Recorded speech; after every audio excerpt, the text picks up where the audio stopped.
Selamat sore para netizen dimanapun kita berada. Salam inspirasi bagi kita semua ya. Ini sungguh tragis begitu kan ya. Budiari sebelum dicopot ternyata meminta anggaran 7,85 triliun ke DPR. Bayangkan ya. Ini sudah tanda-tanda dicopot, masih saja ya minta tambahan anggaran sebanyak itu begitu kan. Coba bayangkan, paginya dia rapat dengan DPR, siangnya, malamnya dicopot. Sungguh tragis. Ini menyakitkan yang sangat luar biasa. Menyakitkan ya. Ini sebelum diganti Budiari sempat minta tambahan anggaran 7,885 triliun ke DPR ya, di DPR dan sebagainya. Jadi saya kira ini sangat memalukan sekali begitu kan ya. Walaupun sekarang nggak kaget kabarnya begitu, tapi kan dari raut wajahnya ada kekecewaan besar ya. Coba kita bayangkan dengan adanya seperti ini, maka kemudian ya habislah begitu kan ya karir dari seorang Budiari dan sebagainya. Jadi masa iya begitu kan ya? Masa iya paginya rapat, sorenya di reshuffle? Ini kan ngeri bos. Ya, tidak ada sepanjang sejarah begitu kan ya. Kalau mau di reshuffle ya, begitu, tidak ada sepanjang sejarah ya. Sekarang ini apakah saya tidak tahu atau tidak? Itu besoknya masih rapat di DPR, malamnya, sorenya dipecat begitu. Tidak ada, baru kali ini begitu. Ini kagetnya Menteri Budiari. Senin siang rapat minta tambahan anggaran di DPR, sorenya kena reshuffle bro. Ini keren ini Prabowo ini ya. Sudah dihabisi pra termol itu begitu kan. Ada 5 menteri di sini bos. Ada Sri Mulyani, ya Budi Gunawan, terus kemudian ada Dito, terus kemudian Budiari, terus kemudian siapa lagi ini begitu kan ya, yang main main domino dan sebagainya. Coba kita lihat saja itu. Hebat, perlu diapresiasi di Prabowo begitu kan ya. Jangan kalah Pak ya. Pak Prabowo sebagai seorang presiden jangan kalah. Gak usah mikir lagi. Yang tidak produktif dicoret ya. Yang menyampaikan salah dengan situasi dan kondisi di lapangan begitu kan, coret Pak. Jangan mau dikibuli oleh bawahannya. Bapak itu adalah presiden. Nampaknya mau dibersihkan ini semua begitu. Ngeri ya. Perlu diapresiasi yang sangat luar biasa. Jadi waktu pencopotan ini begitu kan ya. Ini Budiari ini sempat rapat di DPR bahas masalah Kopdes ya, merah putih ya. Pulang-pulangnya begitu kan dicopot oleh Prabowo. Ibaratnya beli nasi ya, sudah beli nasi ini, nasi Padang ya, pulang ke rumah tiba-tiba nasinya tumpah atau jatuh begitu kan, habis dong. Coba kita tonton videonya seperti ini. Terima kasih pimpinan. Yang terhormat Pak Menteri Koperasi, Pak Budiari, Pak Wamen, Pak Ferry, dan jajaran yang hadir di sini, juga teman-teman Komisi 6. Yang pertama, saya pikir kalau usulan 7,8 triliun itu disetujui, itu akan menjadi rekor di Komisi 6, Pak.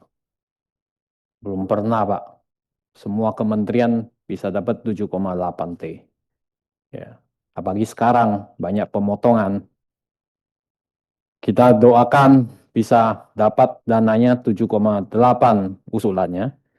Tapi yang kita tahu bahwa sekarang yang sudah masuk angka 900 miliar lebih. Yang pertama adalah untuk mendukung itu, kalau saya lihat ini dari peta jalan yang Bapak presentasikan, memang ada kemunduran, Pak, ya, waktunya. Jadi mestinya peningkatan kapasitas pengurus dan pengawas itu adanya di 2025. Apakah masih tetap bisa berjalan di 2025 ini? Ya. Karena saya lihat tahun peningkatan pengembangan dan penguatan manajemen koperasi itu ada di 2026, terutama peningkatan kapasitas SDM. Ya. Nah, ini mohon dijawab. Karena kalau ini mundur, Pak, sesuai dengan jawaban Pak Menteri waktu itu, kalau ini mundur, maka semuanya akan mundur. Ya. Bagaimana Bapak menjalankan koperasi ini dengan baik kalau SDM-nya belum mumpuni? Ini pertanyaan mendasar dulu. Jadi apapun yang Bapak lakukan sebetulnya, kalau SDM di bawahnya ini nggak kuat, tidak kompeten, ini jadi masalah. Ya. Mengacu pada data yang ada bahwa di kepala desa maupun di BUMDes, lulusan SMP, SMA itu sudah hampir 80% Pak profil pendidikannya. Ya, yang S1 itu hanya 15-20%. Betul kan Pak Menteri? Kalau S2 itu hanya 2% Pak. Ya, ini profil data ini kan, saya nggak ngomong sembarangan Pak Menteri. Berarti apa? Kondisinya nggak jauh lebih baik dari sekarang pengurus di KDKMP ini. Yang di bawah sekarang ini. Rata SMP itu 20-25%, SMA 60% Pak. Dan yang sekarang Bapak rekrut ini menjadi pengurus, saya lihat angkanya akan segitu, Pak. Gitu. Betul nggak, Pak Menteri? Ya, coba jawab. Ya. Jadi ini tantangan. Saya nggak bilang hambatan. Ini tantangan kita bahwa dari konsolidasi data pengurus dan pengawas koperasi desa Kelurahan Merah Putih yang jumlahnya 640.000 orang. Mohon maaf, hanya 5% yang sarjana. 5% kan? 5%. Ya. Sisanya SMA ke bawah. SMP juga ada. Ya. Ya ini tantangan kita. Tantangan. Biar Ya. gimana pun itu anak bangsa kita. Ya. Yang harus diberi kesempatan, dilatih, diperkuat gitu untuk menggerakkan ekonomi desa. Ya karena saya begitu dapat angkanya 5% yang S1 di pengurus dan pengawas KDKMP, ya yang S1 ya sudah ke kota semua. Ya, Jadi ya, yang ada di desa. Ya. Dari sisi umur juga luar biasa karena cukup banyak anak muda di level umur 40-an yang menjadi pengurus dan pengawas KDKMP. Ini ada harapan. Nah, ini lihat profilingnya. Saya kasih aja supaya bisa diskusinya langsung. Nah, ini yang saya minta sebetulnya kan. Iya, iya. Ini kalau nggak diminta saya nggak tampilin, tapi karena Prof meminta kita tampilin ini. Ya. Status gelar sama usia. Usia coba bisa di zoom digedein. Nah, ini usia nih. Kelompok usia nih. Itu total kan 640.000. Di mana pengurus 5, pengawas 3 per koperasi. Kita bisa lihat umurnya. Yang tebal itu coba di zoom yang gede lagi dong. Itu yang 200 sekian ribu itu adalah usia 29 sampai 44 tahun. Iya. Dan Gen X 45 sampai 59 tahun itu 213.000. Coba geser ke kanan, Mas. Geser ke kanan, bukan yang ke yang tuh, ya, yang makin muda. Yang makin muda mana? Itu. Nah, ini. Jadi memang sebenarnya ada harapan karena dari sisi dari sisi pengurus dan pengawas ini usia-usia produktif. Jadi masih ada daya tarung dan daya juang gitu. Artinya masih bisa dididik. Masih bisa dididik. Artinya masih bisa dididik. Nah, masih bisa dilatih. Coba lihat struktur pendidikan di atasnya, data di atasnya. Nah, ini. Ini totalnya kan, totalnya dulu. Nah, itu 400 tepatnya 420.000 pengurus koperasi. Pengawasnya 259.721 orang. Ke kanan, nah ini berdasarkan status gelar itu ada 30.832 orang berpendidikan sarjana S1 ke atas. Sisanya SMA ke bawah, begitu. Ya. Jadi saya apresiasi pada kejujuran Pak Menteri. Ya. Bahwa sebetulnya profil pendidikan, kecakapan manajemen, kalau dibandingkan dengan pengurus BUMDes dan kepala desa, ini di bawah, Pak. Ini di bawah. Ini tugas berat Bapak. Ini tugas berat Bapak. Tadi kan kita mengasumsikan bahwa pengurus ini belum mampu, Pak, sekarang ini. Setuju kan, Pak? Setuju kan? Karena hanya 5%, 95% itu SD, SMP, SMA. Pak Menteri. Jadi peningkatan kapasitas manajemen ini menjadi penting. Kalau ini tidak ada dananya, tidak terjadi, kita sudah bisa menduga bahwa koperasi desa KMP ini akan gagal di ujung, Pak. Karena mengurus bisnis itu tidak sembarangan sama dengan bekerja sama orang. Ini beda, Pak. Dan yang urus bukan 1-2 lini bisnis, ini 2-3 lini bisnis. Jadi saya minta bahwa apa? Bahwa ini harus diperjuangkan benar, Pak. Karena kalau dari sinilah kuncinya, Pak. Dan saya lihat peningkatan kapasitas SDM Bapak ini di 2025 yang mestinya sudah dilakukan, ya, ini ternyata mau ke 2026. Nah, ini harus kerja keras, ya. Nah, itu apakah sudah dimulai, Pak Menteri? Izin pimpinan saya jawab sebentar ini. Oh, ya. Pak. Ini Prof, untuk tahun 2025 kita sudah mendapat anggaran belanja tambahan sebesar 740 miliar. Yang itu memang kita gunakan untuk capacity building. Sebagian besar karena hampir sekitar 400-an itu dekonsentrasi. Jadi memang untuk ke daerah-daerah. Jadi dalam 3 bulan ini mulai Oktober, November, Desember kita melakukan namanya pendampingan koperasi alias bisnis asisten, perekrutan dan pelatihan-pelatihan untuk meningkatkan capacity building dan kompetensi pengurus koperasi. Sudah kita mulai dalam 640 miliar ini kita gunakan untuk dekonsentrasi kan, di gubernur kan, di provinsi kan, dan kabupaten kota.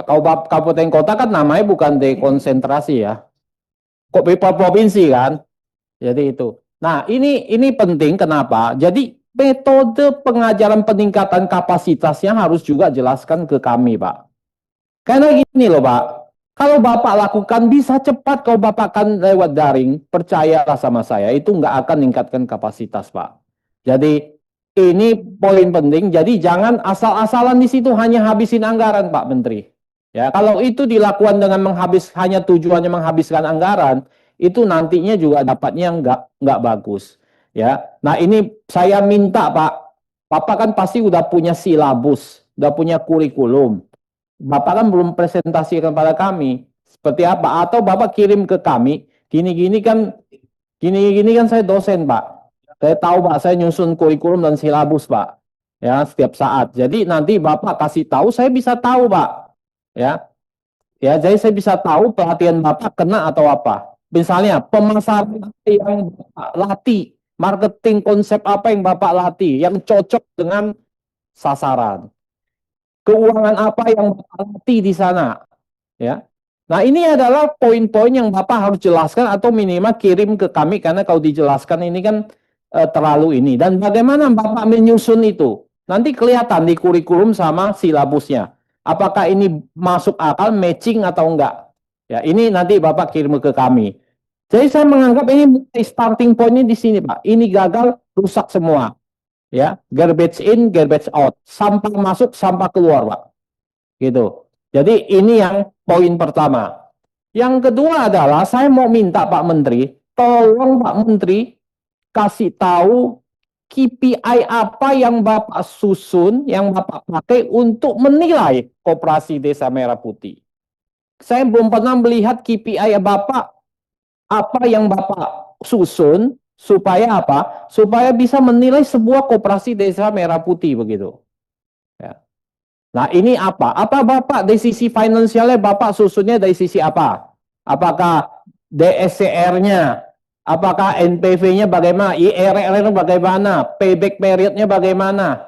Nah ini tolong presentasi pada kami sehingga kami bisa tahu. Ya, gini loh Pak, udah kelihatan nih Pak Menteri, setuju nggak? Ini belum siap semua nih Pak. Belum siap semua. Habis peresmian Pak Presiden di berita muncul, tutup. Itu kan buat malu, Pak. Itu kan memalukan loh, Pak. Tutup. Tanya nggak ada modal. Sekarang semua orang tunggu modal. Ya, pikirannya modal aja. Tapi dia nggak ngerti sebetulnya dia belum mampu sebetulnya untuk menjalankan. Ya. Jadi kalau orang dikasih modal aja, manajemennya nggak capable, sukses nggak, Pak? Nggak sukses, Pak. Ya. Jadi KPI ini tolong Bapak kasih tahu ke kami Komisi 6 sehingga kami bisa ikut menilai juga. Itu yang kedua. Yang ketiga pembiayaan, Pak.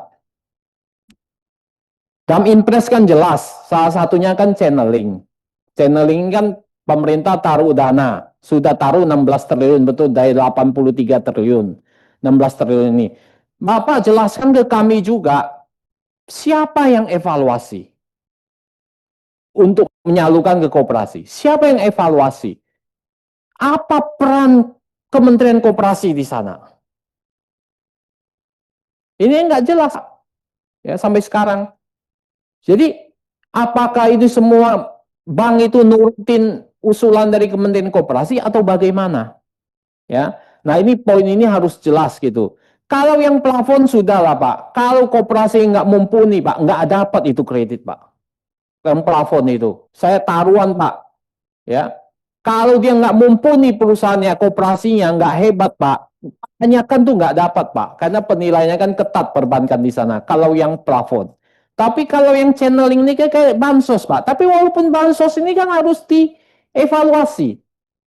Evaluasi. Nah, bagaimana mengevaluasinya? Siapa mengevaluasinya? Apa peran Kementerian Koperasi? Di mana tanggung jawab Kementerian Koperasi dalam pemberian pinjaman dana ini? Nah, ini tolong nanti Pak Menteri jelaskan. Yang keempat pertanyaan saya adalah pola kemitraan dengan BUMN, Pak. Modelnya seperti apa sih? Ya, dengan Pertamina, dengan Bulog, dengan lain-lain. Itu model kemitraannya seperti apa? Model bisnis yang dikembangkan itu seperti apa, Pak? Nah, ini jangan sembarangan juga, Pak. Jadi itu, ya. Kadang-kadang sekarang ini Bapak berhubungan dengan banyak sekali koperasi yang memang belum siap menjalankan bisnis. Ya, ini menjadi tantangan ke depan. Jadi saya berdoa, Pak, semoga Bapak ngawal ini dengan baik, ya. Kalau ini 7 triliun ini nggak dapat, Pak. Sekarang kan efisiensi, Pak. Bagaimana langkah Bapak ke depan? Kan sekarang Bapak mengharapkan hanya berapa, Pak, ini? Peningkatan kapasitas SDM pengurus, pengawas, dan pengelola ada di 57M lebih doang, Pak. Itu pun dari 6 poin, Bapak hanya salah satu poin peningkatan SDM. Ini udah pasti ini nggak cukup, Pak, untuk 80.000 koperasi, Pak. Apa langkah Bapak ke depan di 2026 ini? Nah, ini mohon jawaban dari Pak Menteri. Terima kasih, pimpinan. Terima kasih. Masih ada satu, Pak. Masih ada dua. Pak Menteri, itu pinjaman online yang diumumkan kemarin itu channeling apa? Itu yang pinjol itu hoax itu. Oh, itu nggak benar ya? Ya, Oh, nggak benar itu. Dan ini mau jawab Prof. Darmadi. Hari Senin tanggal 1 September itu kami Kementerian Koperasi sudah membuat MOU dengan Forum Rektor seluruh Indonesia dan Majelis Rektor Perguruan Tinggi Negeri yang jumlahnya 4.300 kampus untuk sama-sama membuat silabus, melakukan pelatihan di daerah masing-masing. Jadi kita libatkan kampus.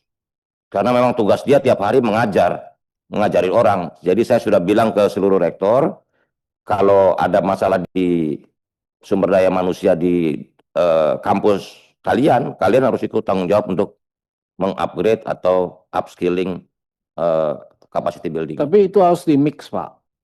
Iya. Karena kampus itu kan kebanyakan teori, Pak. Prakteknya Bapak harus perhatiin juga. Gini loh, Pak. Orang kalau ngajar itu, Pak, membosankan, Pak. Nggak masuk di sini loh, Pak. Tapi nggak ada singer, ada songnya. Singernya penting, Pak.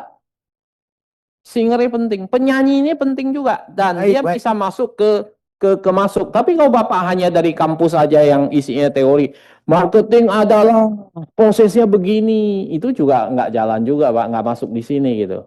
Ya. Nah, nanti Diajar ya, jawabnya barengan. jadi seperti kayak gitu, Pak Menteri. Itu memang diminta oleh banyak kepala daerah, gubernur, bupati di seluruh Indonesia. Mereka semangat, Pak Menteri, tapi kami tolong dilatih. Dari Gorontalo, dari Indonesia Timur, Maluku, Maluku Utara, bahkan beberapa provinsi juga di Sumatera, mengatakan bahwa kami memerlukan peningkatan kapasitas dan literasi buat pengurus dan pengawas koperasi. Kita memahami itu semua karena sudah 28 tahun koperasi ini dipinggirkan. Pasal 33 itu jelas sebenarnya bahwa BUMN, swasta dan koperasi ini harus beriringan. Tiga-tiganya harus jalan kuat bersama. Ini kan jomplang bahwa BUMN dan swasta, terutama swasta yang individualistis ini meninggalkan koperasi dengan jumlah persentase yang sangat sedikit. Banyak angka, Pak Herman, ini menjawab pertanyaan. Betul, data kredit perbankan saja 7.000 triliun rupiah. Outstanding kredit. Koperasi hanya 15 triliun. Alias 0,2% dari kredit perbankan ke koperasi. Ini adalah wujud yang menurut saya ini udah ketidakadilan dan ketimpangan yang luar biasa. Jadi semangat pendirian Kopdes oleh Presiden Pak Prabowo ini memang tujuannya adalah bagaimana menghadirkan akses modal ke desa. Itu yang pertama. Yang kedua, mendekatkan teknologi ke desa dengan digitalisasi. Dan yang ketiga, bagaimana warga desa bisa menjadi pelaku usaha yang tangguh. Banyak tantangan pasti. Siap, belum tentu siap. Tapi kalau menunggu siap, kapan siapnya? Ini sama kayak pembicaraan Bung Karno, Bung Hatta di tahun 17 Agustus 1945. Ketika itu Indonesia baru 10% warga negara Indonesia yang bisa baca tulis. Bung Hatta sampaikan ke Bung Karno, Bung, ini baru 10% rakyat Indonesia yang bisa baca tulis. Bung Karno bilang, kalau nunggu semuanya bisa baca tulis, jangan-jangan kita baru 50 tahun lagi merdeka. Jadi memang keberanian. Kalau ditanya soal siap, tentu belum siap. Masyarakat kita ini belum terbiasa menjadi pelaku usaha. Biasanya jadi pekerja. Inilah terobosan dan langkah-langkah yang ingin dihadirkan oleh Pak Presiden lewat program Kopdes Kelurahan Merah Putih ini. Dan yang penting, intisari dari koperasi desa Kelurahan Merah Putih ini apa? Bahwa negara hadir membentuk jaringan distribusi sampai ke akar rumput. Itu esensinya. Supaya apa? Supaya barang-barang yang disubsidi oleh negara tepat sasaran. Subsidi LPG 87,6 triliun. Pertanyaannya tepat sasaran nggak? Kalau tadi disampaikan rakyat tadi, Pak Mas, bahwa LPG rakyat belinya lebih mahal dari 800.000. Pupuk, subsidi pupuk 47 triliun. Bayangin, dari dua komoditas saja udah 120 sekian triliun. Sebenarnya rakyat menikmati nggak subsidi negara itu? Tidak. Kenapa? Karena jalur distribusinya terlalu panjang. Makanya saya selalu disampaikan oleh Pak Presiden di Bentangan kemarin, Kopdes Kelurahan Merah Putih adalah koperasi yang eranya adalah rakyat untuk duluan. Pak Ketua, sedikit Pak Ketua. Ini bagus statementnya Pak Menteri, bagus. Kalau esensi saya kira saya mungkin sejak kampanye Presiden juga sudah menyampaikan terkait esensinya dibangun ini gitu ya. Dan saya juga paham sampai sekarang bahwa esensinya sangat luas dan banyak hal ini sangat menguntungkan bagi rakyat. Namun yang saya pertanyakan sejauh mana ini diimplementasikan, timeline-nya, itu aja Pak. Jawaban yang poin ini tahapan belum saya jawab. Jadi udah ditanya lagi. Ini belum saya jawab Pak Sekjen. Jadi ini Pak soal tahapan-tahapan koperasi. Sebenarnya kan ada 3 fase. Pertama fase pembentukan. Dan yang kedua adalah fase pengoperasian. Ini fase pembentukan sudah selesai Juli 2025. Nah, sejak Juli 2005 sampai akhir tahun ini, setidaknya kita mau cepat, tapi kita lihat sampai akhir tahun ini fase pengoperasian. Semua koperasi yang 80.000 ini bisa beroperasi.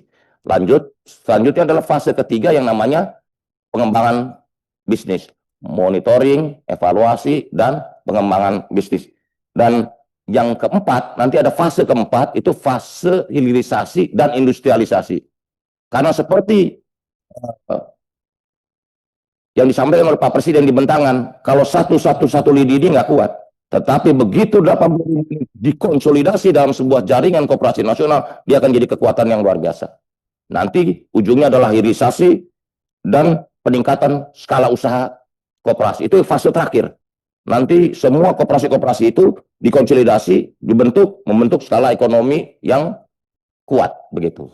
Sehingga banyak daerah-daerah bisa dikonsolidasikan berbasis komoditas dan produk-produk unggulan masing-masing daerah atau desa. Begitu Pak Sekjen. Jadi memang tantangannya luar biasa, tapi kita optimis kalau fase-fase ini kan fasenya udah kita lewati, pembentukan bisa tercapai. Sekarang pengoperasian akhir tahun ini.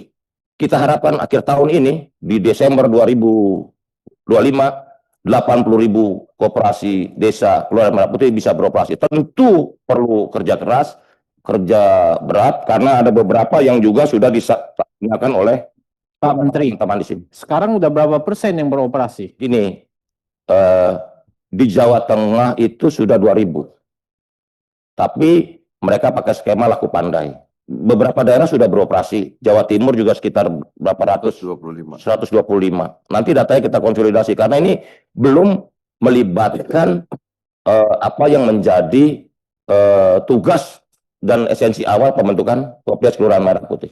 Nah, kriteria beroperasi itu harus dijabarkan seperti apa?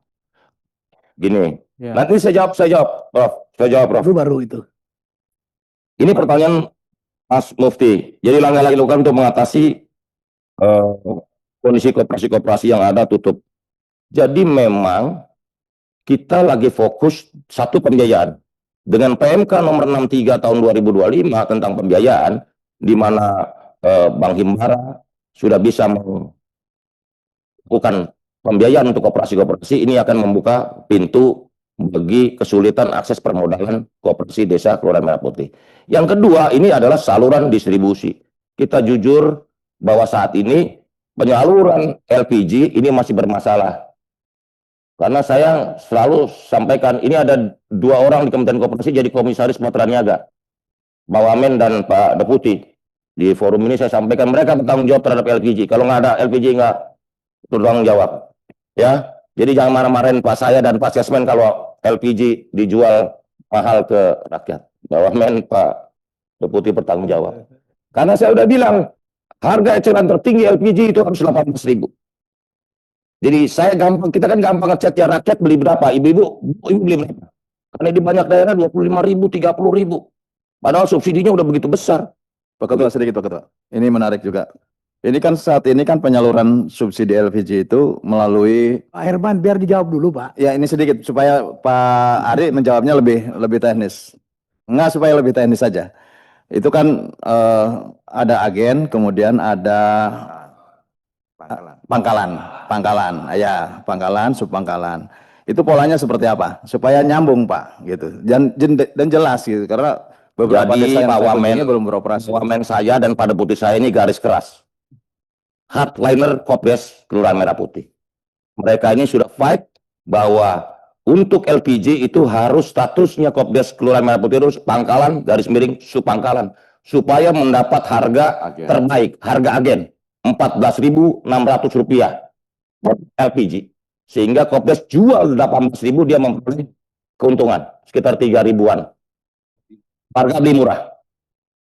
Kita alirannya Kopdes Kelurahan Merah Putih adalah rakyat untung duluan. RUD ini. Ini koperasi RUD.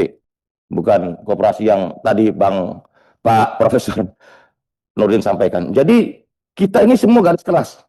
Kita pokoknya indikatornya rakyat untung nggak? Kalau rakyat nggak untung, nggak usah.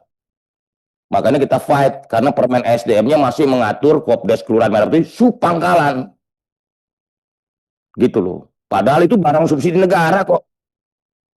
Ya pokoknya semua direlaksasi. Tadi Prof. Nurdin sampaikan soal tata niaga, minyak goreng dan lain-lain. Saya bilang nanti ditambahkan oleh Pak Wamen semuanya ini. Jadi kita fight semua, kita relaksasi.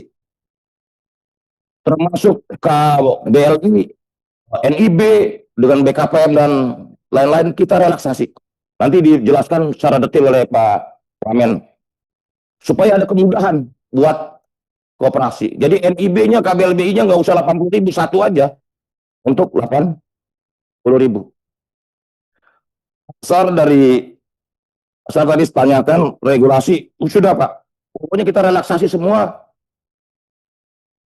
Permen yang menghambat perkembangan koperasi di Indonesia. Dan kami berharap dukungan dari teman-teman Komisi 6 untuk ini. Karena ini kami sudah sampaikan, ini tinggal uji aja, kita ini garis keras. Hardliner untuk koperasi.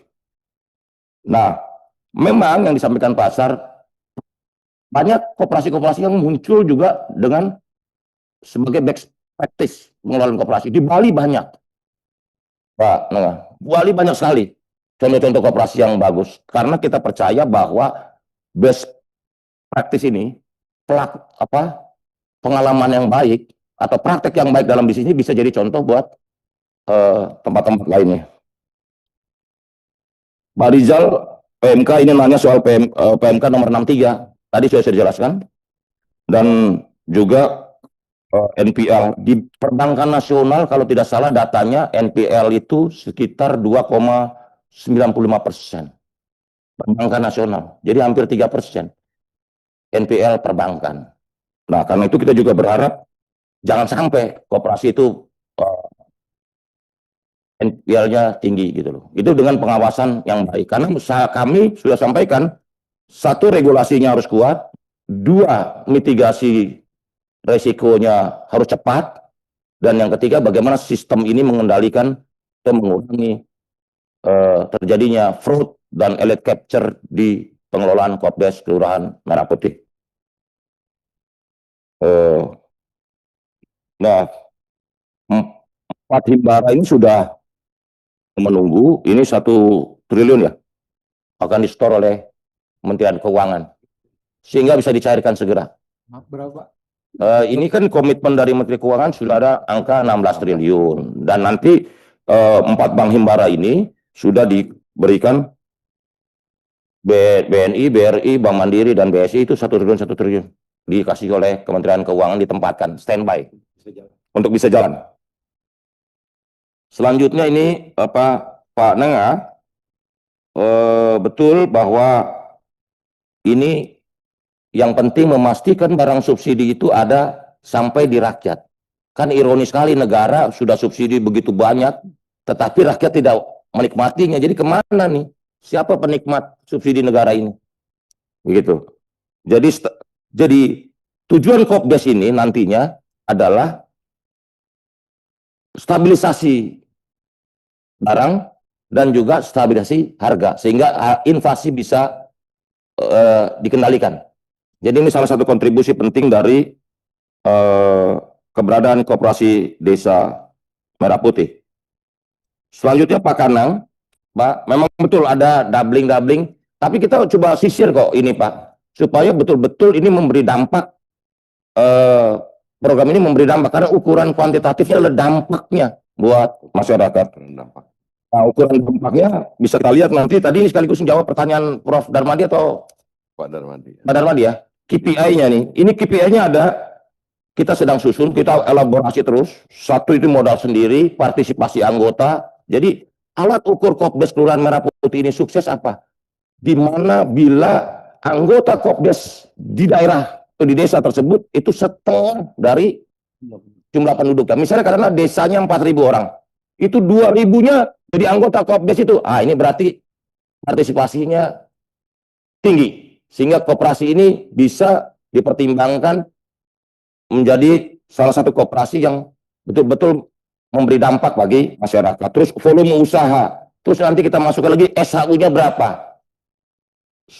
Sisa hasil usaha ini kan kalau di perusahaan perseroan terbatas kan profit. Nah, terus pembagian SHU nanti di RAT, baru setahun ke depan kita bisa lihat pembagian SHU-nya berapa. Kita juga berharap jangan semuanya dibagi, karena untuk yang lain untuk investasi dan peningkatan bisnisnya. Terus penyerapan tenaga kerja, terus mengurangi kemiskinan. Jadi kita nanti bisa lihat dalam setahun pengoperasian berapa banyak tenaga kerja terserap, berapa banyak angka kemiskinan bisa kita turunkan lewat program ini. Itu dampak, dan juga mengurangi rantai distribusi pasti, karena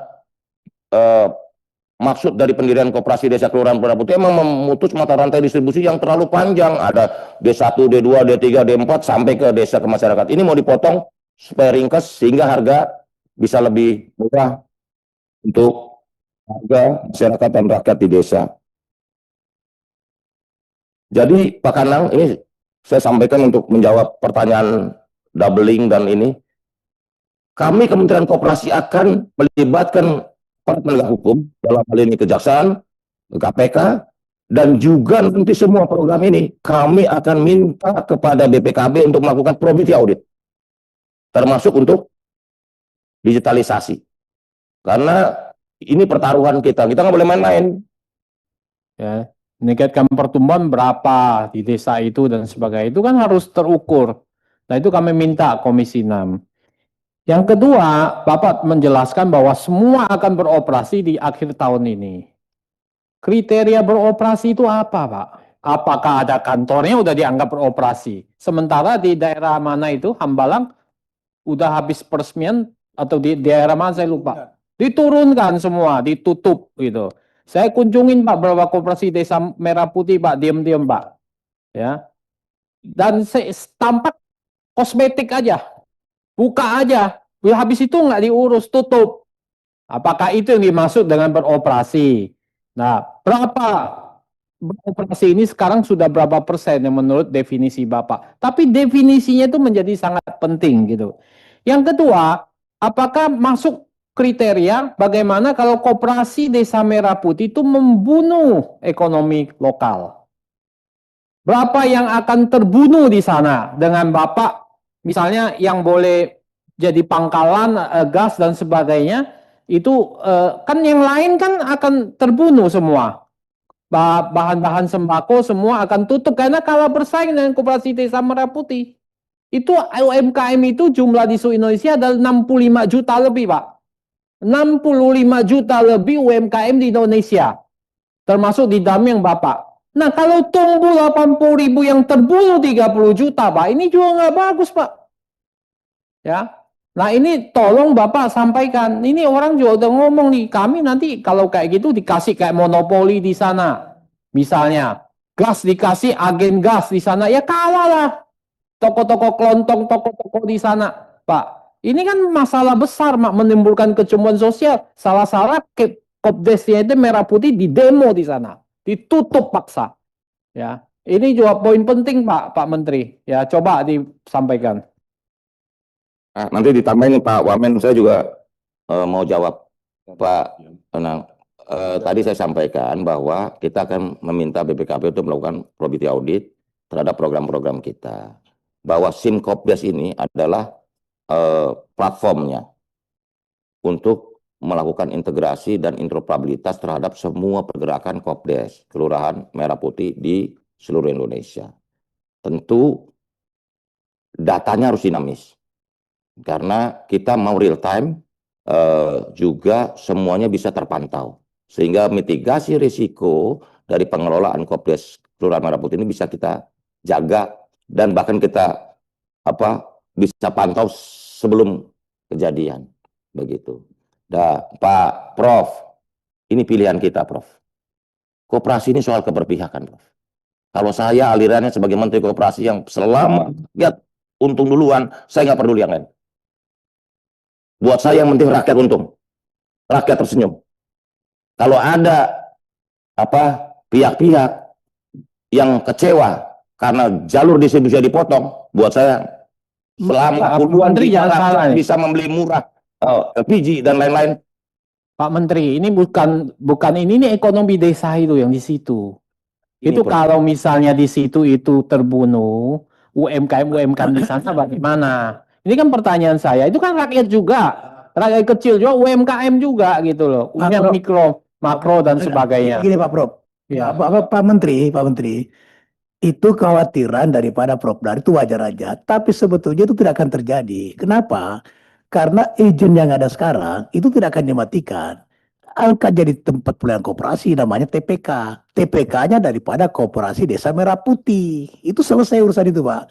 Kemudian toko-toko kelontong itu semua yang dulu namanya Waserda itu juga menjadi TPK, Pak. Nah, jadi tinggal diatur oleh Menteri Koperasi melalui regulasi bahwa agen LPG yang ada sekarang itu jadikan tempat pelayanan koperasi.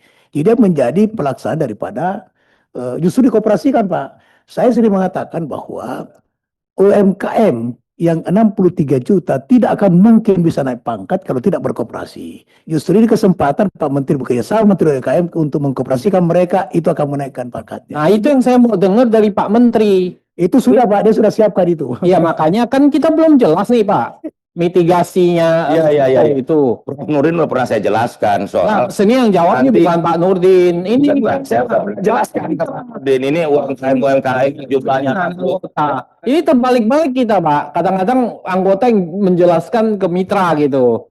Ya. Prof dan Mani. Di Inpres 9 2025 Kementerian Koperasi juga sudah diperintahkan itu untuk mengkonsolidasi model bisnis untuk UMKM itu, begitu loh. Jadi kerjasama UMKM ini sama seperti lidi-lidi tadi, begitu dia dikonsolidasi dia akan kuat. Tukang bakso, begitu 1000 tukang bakso jadi koperasi, beli dagingnya bisa lebih murah, beli sayurnya bisa lebih murah, begitu loh. Sehingga punya daya dukung usaha yang luar biasa. Jadi Prokdar, Itulah tadi ya detik-detik Budi Ari yang dicopot ya ketika selesai ya sidang rapat di DPR, ya minta anggaran tiba-tiba dicopot begitu setelah ditanya oleh wartawan setelah keluar gedung dari DPR dicopot ya.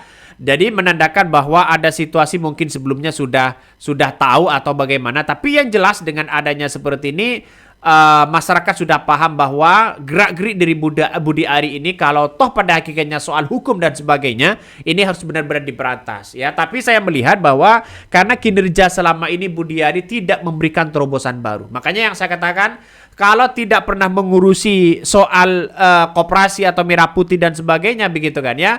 Jadi nggak usah lah begitu kan. Nggak usah diangkat menteri. Ya mending ya seperti Pak Sandi kan bagus ya. Seperti para pengusaha-pengusaha lainnya.